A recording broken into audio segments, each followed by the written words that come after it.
Now, it's an interesting topic. There's a lot of noise in the marketplace about what's going on with marketing at the moment. And today we're going to be talking a little bit about, what's going on out there and how to deal with it, how to cope with it within your business. So let's get started. So very first thing, just some average numbers for you. We've been in the marketplace for some time now, and one of the things that I found, which was very interesting, is some research on the average number of marketing messages that a person receives. And what we know is that in 1992, the average person was receiving about 2,000 marketing messages a day. And it sounds like a lot, but if you think about the number of billboards, the number of adverts in magazines and newspapers, basically any advertising message that's put in front of them, we recognize that there was 2,000 in 92.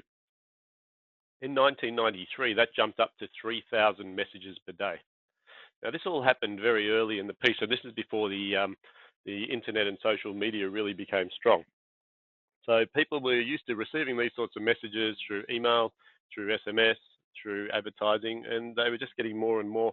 What's jumped in the last 10 years is since 1992 to 2012, people have gone from getting 2,000 marketing messages a day to 30,000 marketing messages a day.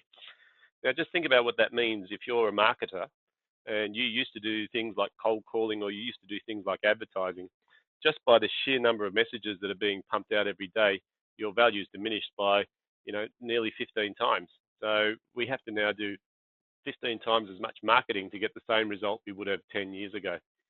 Now, this sort of thing is a very interesting statistic because what it tells us is the market is shifting.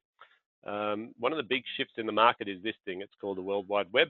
For those who are not sure about it, but how has it affected how people are marketing their business? What it's done is it's made the world a much smaller place. People now are able to get online and they're able to pick up information usually within 3 to 5 seconds. Everyone carries a mobile device. There's no such thing as an unanswered question anymore. As soon as you're not sure, you just Google it. And so the side effect of that is that people are getting, this is where even more marketing messages are coming from. So what we talk about when we talk about how to attract more leads and more customers is that, going out there and doing the same thing that we used to do, the definition of insanity is do the same thing, expect a different result. But with this structural change, which is what the internet has done, it means that the communication methods that used to work are not effective anymore. And we need to start getting a bit smarter as far as how we market our business, smarter about how we communicate with our clients, and smarter about how we use this technology to our advantage. So the other thing the internet's done is created what's called globalization.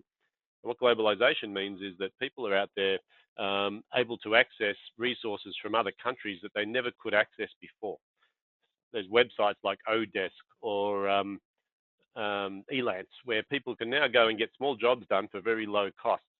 But the other thing that it's done is we can buy anything from anywhere in the world and have it delivered to us, within 3 or 4 days, which is almost instant. So there's a whole shift in the way that people are buying. There's a whole shift in the way that people are marketing. And we really need to take advantage of this infrastructure of the internet and how it's going to affect our marketing in our business. So the big question is how? How do we attract clients, or how do we attract more high caliber leads into our business rather than having to go out and chase them? Well, look, the main thing is that in the old days, we used to go out and whack bushes. And how we'd get more business is we'd knock on doors, or we'd cold call, or we'd have a really high caliber salesperson that would go out and find business for us. But that's really changed. And instead of whacking bushes, what we need to start thinking about is lighting candles. Now, what I mean by lighting candles is creating a pathway that leads to your business or to your door. And this is done by using the internet and all the other media that's available to us to create lots of interesting information that shows people a way of adding, like it's a way that you add value to your clients before you start doing business. Because what's changed is really this. In the old world, marketing was sort of premised on the old 4Ps. Now, anyone who did a marketing degree or a marketing course would know that there were the 4Ps that were taught to us about marketing. And they were that you had to have the right product, and you had to have the right price, and you had to be in the right place, and you had to have the right promotion. And this was sort of something that came through in our heads, and we were taught that this is the way that you market your product. But what's shifted in the world is that new marketing doesn't rely on the 4Ps anymore.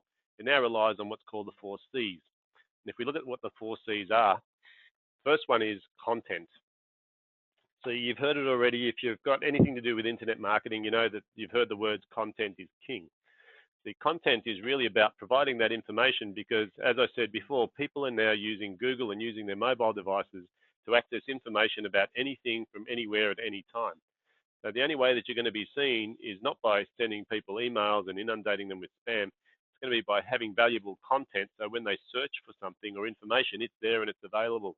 And it just happens to be from you.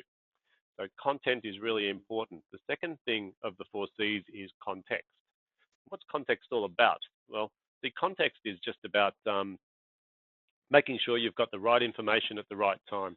See, one of the big no-nos in web marketing is to spend a lot of money on Google AdWords, but not have a website that captures leads. So usually this happens when you pay the money for Google AdWords for a specific sort of keyword, and people click on that keyword and they end up going to your homepage. So there's a disconnect between what they're looking for and what your homepage represents.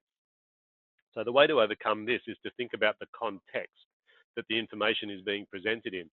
What that means is when people are looking for a certain keyword, when it might be bookkeeping, services. So depending on what they're looking for, you make sure that the web page that they land on is in the right context for what their search is about so they continue the relationship.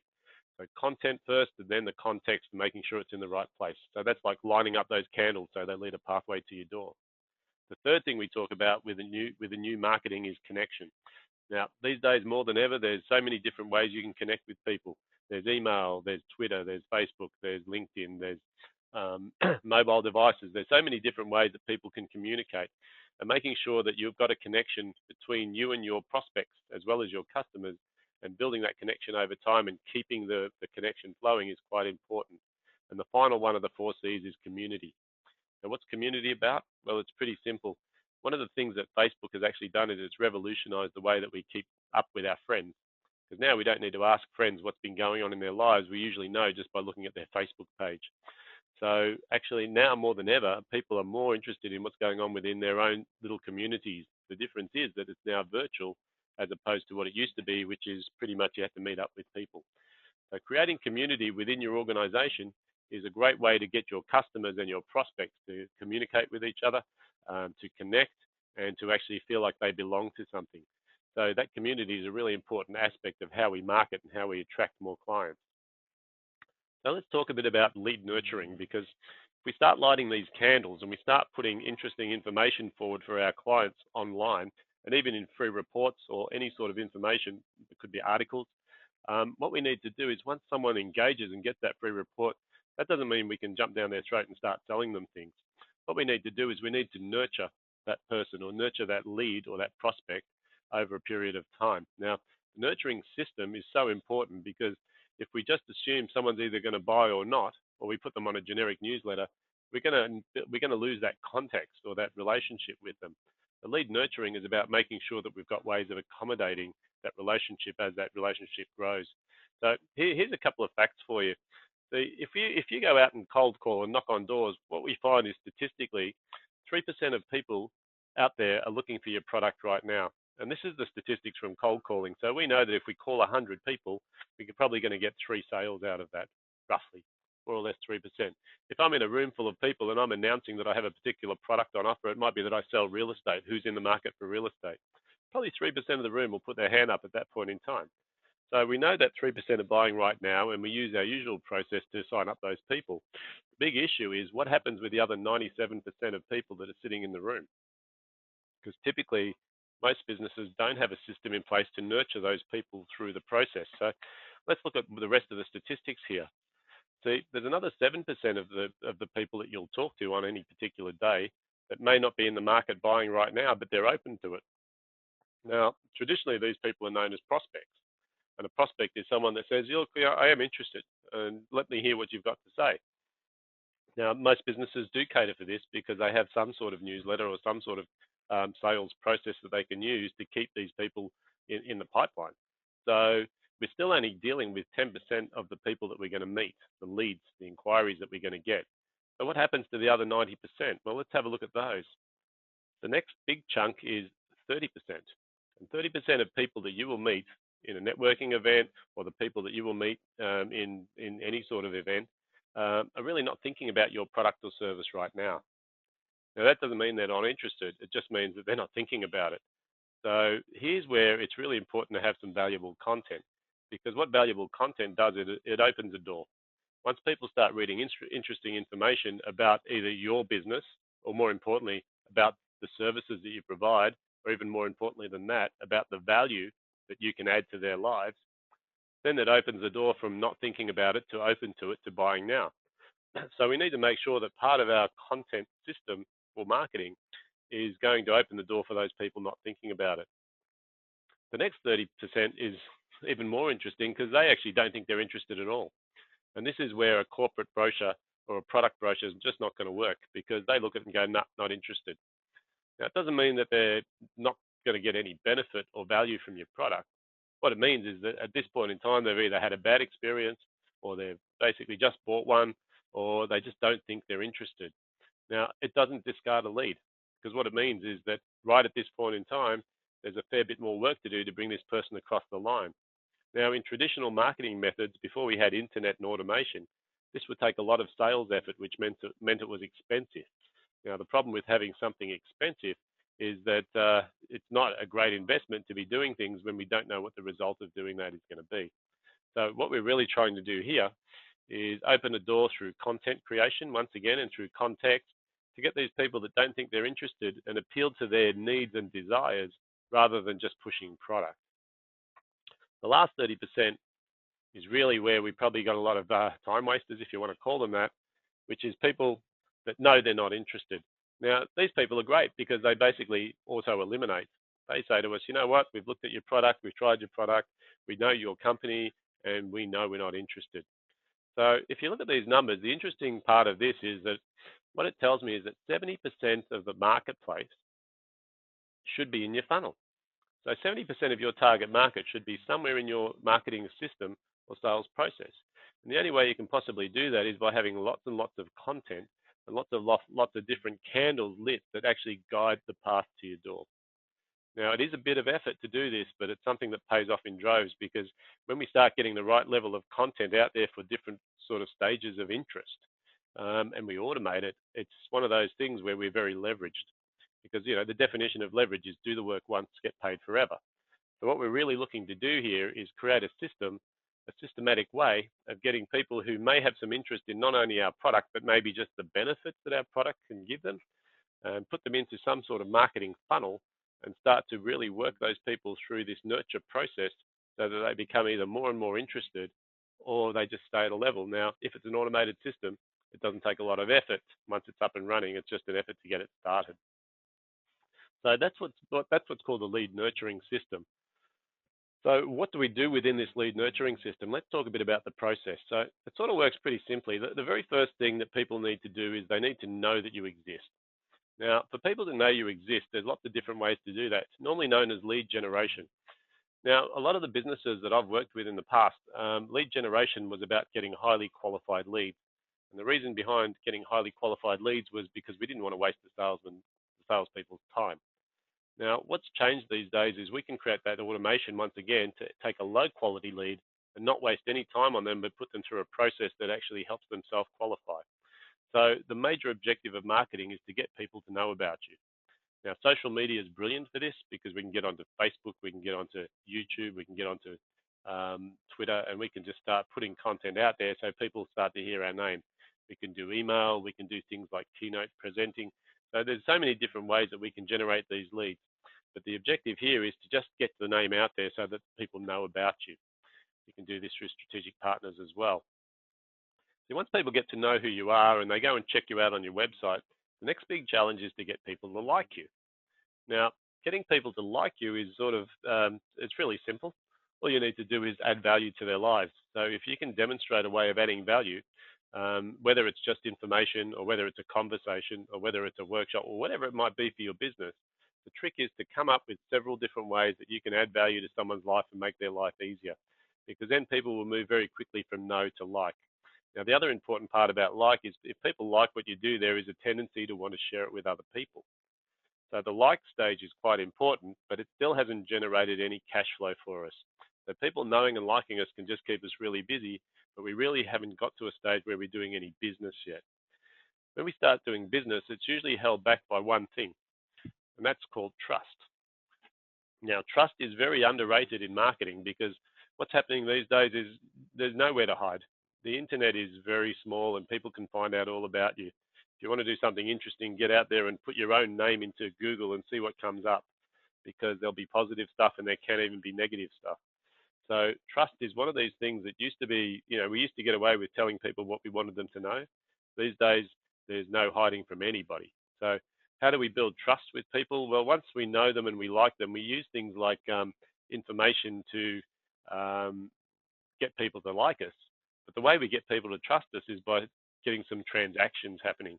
What I mean by that is the best way to get trust with someone very quickly is to make an agreement with them and keep that agreement.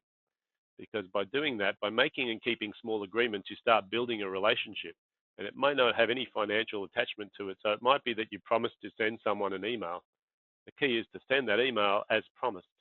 Because every time you do just something little like that, you're going to start to build this trust relationship.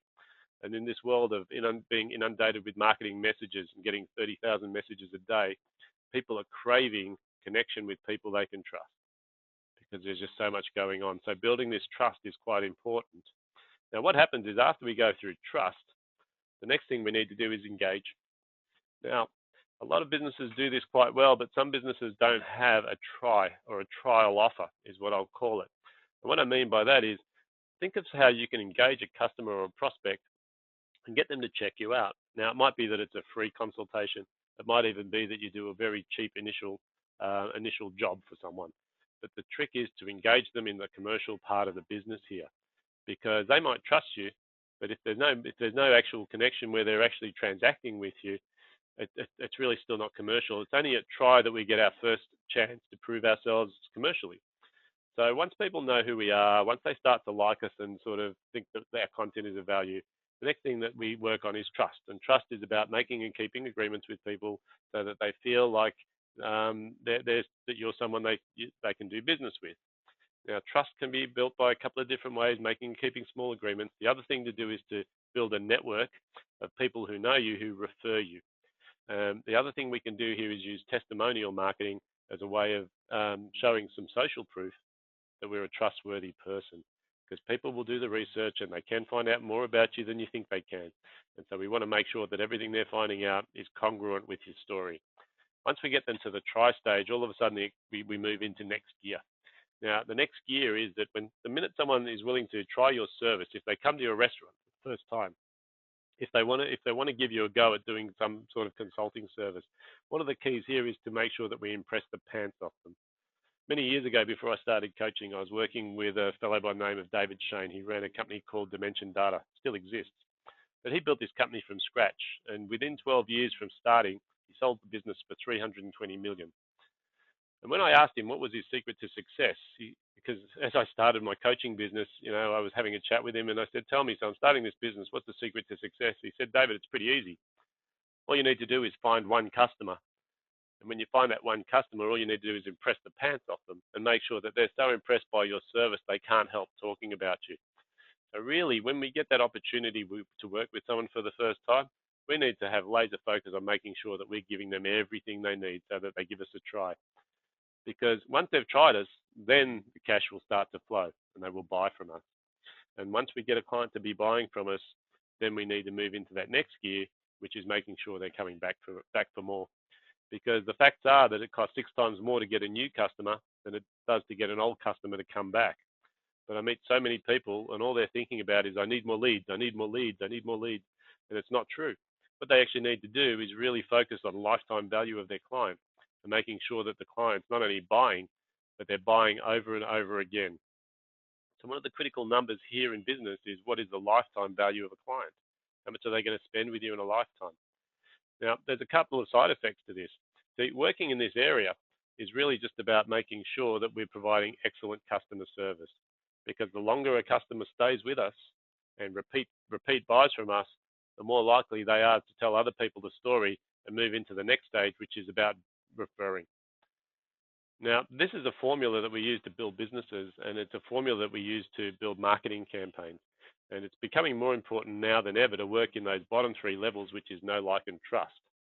So really what we're talking about here, when we talk about how to attract new clients, and how to attract high quality leads is creating some fantastic content, creating a context or a process so that people can jump on board on the conveyor belt that leads towards your door and have valuable information that's feeding them and educating them as they move along the way.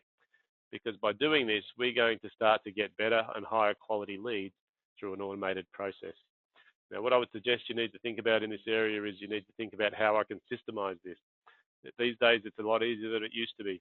When I started this business, CRM, customer relationship management tools, were something that people really sort of knew about, but they didn't use very effectively. This day and age, not only can you get an effective CRM for very cheap, you can actually build it up so that it allows you to track what people are doing on your website. It allows you to track the sales process. It allows you to track whether they're opening your emails or not. It allows you to coordinate so many things. But you've got to remember that one of the most valuable assets in your business is your customer base. But I would go beyond that and say that would include your prospect base as well. If you think about what prospects are, they're basically unhatched eggs. There are lots of people that know about you and they haven't bought yet. Now, the key is yet, okay? Because just because they're not ready to buy today doesn't mean they're not going to buy from you. So what are you doing to nurture those prospects? What are you doing to nurture those leads, and how can you do it in a systemized and leveraged way? So I suppose that's the key message that we've talked about today. And I'm going to open up to any questions, but the best way to handle questions on the webinar is to go through the chat session or through the questions area. So if anyone's got any questions or any comments they'd like to make, just feel free to post them there and we'll go through them as we're going through the call.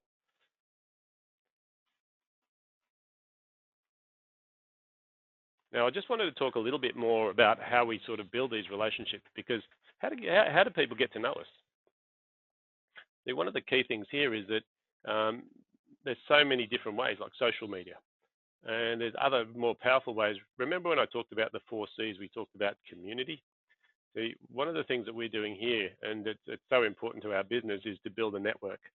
And networking is going to be one of the ways that people will do business in the future. There's no question. And if you're not understanding the sort of the theory of network science, you're going to miss out on where the next wave of marketing is going. Because the more inundated we get with these messages, as you can imagine, we're at 30,000 messages a day now. And what's going to happen in the next 5 to 10 years, it's going to get even noisier. And so people are going to start turning to the people they know, the people they like, the people they trust, and they're going to start asking, can you help me find an accountant?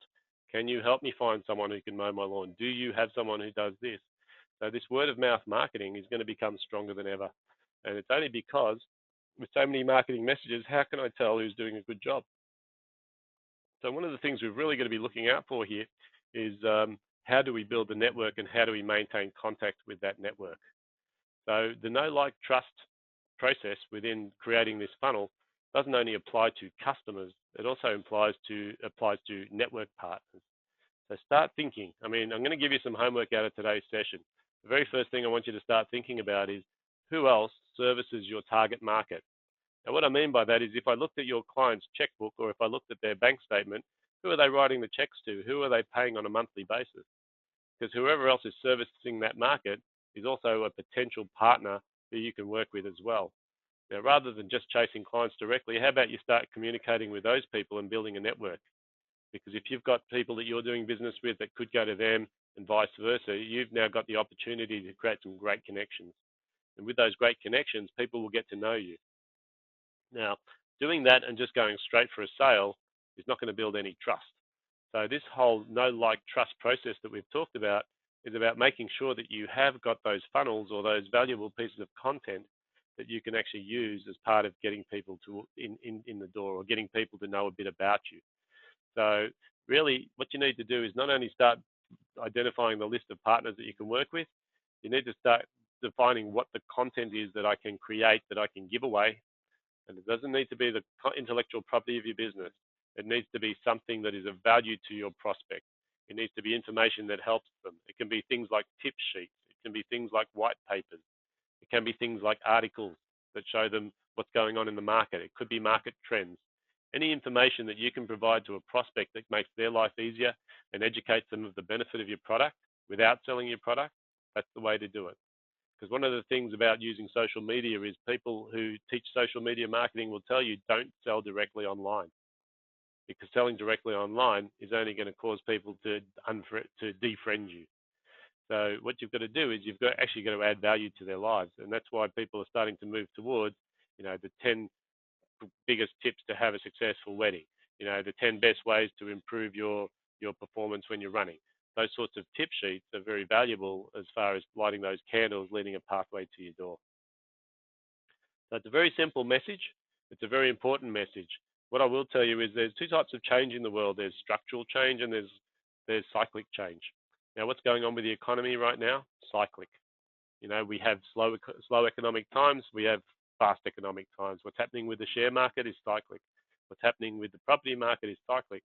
What's happened with the introduction of the internet and the introduction of how people communicate is structural, and it's not going away. It's changing the face of retail. It's changing the face of every business on the planet. So the people who are in the know, the people who understand what's happening and they're embracing the technology are the people that are going to be ahead. So if you're thinking about how to attract more valuable prospects or more valuable leads to your business, the answer is pretty simple. Make your business attractive. I had a friend one time, and I remember this story well, and he said, David, I just can't find the right girl. And, being a coach, I said to him, look, the first thing you need to do is define what you're looking for. So you need to put it in writing. And so he went away and he came back with his list of all of the perfect attributes of the perfect girl for him. And he goes, there you go, David, I've got it. So what's next? And I said, great. So now you know what you're looking for. At least you can identify it out in the marketplace. And my next question was very interesting. So I said, so if this girl's walking down the street tomorrow and she sees you, would she be attracted to you? Because one of the things that's true about life and that's true about business is that we can't control what goes on outside. But what we can control is what goes on inside our business and inside our head. And the message there for him was, now that you've defined what you're looking for, you need to make sure that you are the sort of person that she's looking for as well. And that's going to be the same with your business. So define who your ideal client is, then start building a business that ideal client could never say no to. And create that by creating lots of valuable content, lots of valuable information, systemize an approach so people can get educated before they buy, and then put it into an automated system, and then watch those leads flow as they come to your front door. So any questions coming up?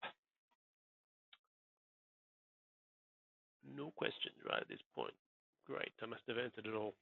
So what I'd like to do, because we're sort of getting towards the end of this call, I am trying to keep these calls short and sharp because I know some people are on lunch, some people are driving in their car. I just want to explain to you, look, one of the things that we've got on offer at the moment is we've got a workshop coming up in about 3 weeks, 2.5 weeks time. It's on 16th of October. It's a half-day workshop. It's called How to Build a Referral-Based Business. Now, what we do in that workshop is we take exactly what I've spoken about today and we drill down into every section. We have practical tools, we have proven strategies, we talk about case studies. Because here's what I believe, any business owner should be aiming for the ultimate goal of having a 100% referral-based business. Because if you're good at what you do and you're good at the building of your content, what should happen is the business should market itself, because that's the way of the future. So if you're interested in attending this workshop, you just need to go to referral.eventbrite.com.au. I'll also send you a link after this webinar if anyone is interested in coming to that. That's in a couple of weeks' time. I want to thank you very much for your time today. Some happy marketing times for you. Good luck with the future. And if there's anything that you need, please email us or contact our office here. I wanted to thank you for your time today, guys. Any leaving questions before we end up? Excellent. All right, guys. Well, look, have a great week. Hopefully we'll see you at the next webinar. We're going to keep them short and sharp. We're going to make sure that we just provide valuable content, and have a great day. Take care.